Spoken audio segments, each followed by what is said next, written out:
كلمة قاتلك الله وقولها في حق الآخرين الدعاء بمثل هذا لا يجوز، لأن كلمة قاتلك الله معناها قتلك أو عاداك أو لعنك، والدعاء على المعين باللعن لا يجوز.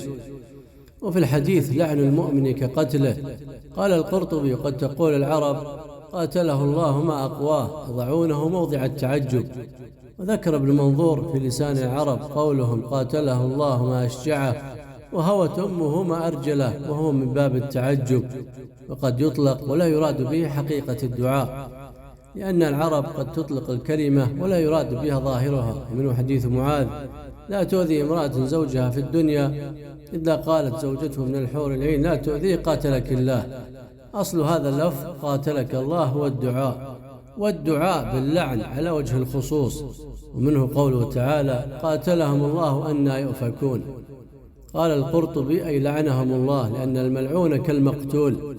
قال ابن عباس: كل شيء في القرآن قتل فهو لعن.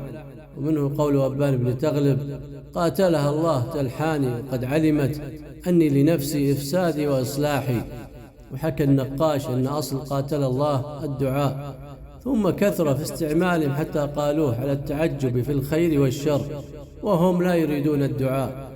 وقال الراغب في المفردات: وقوله قاتلهم الله قيل معناه لعنهم الله، وقيل معناه قتلهم، والصحيح أن ذلك هو المفاعلة، والمعنى صار بحيث يتصدى لمحاربة الله، فإن من قاتل الله فمقتول، ومن غالبه فمغلوب.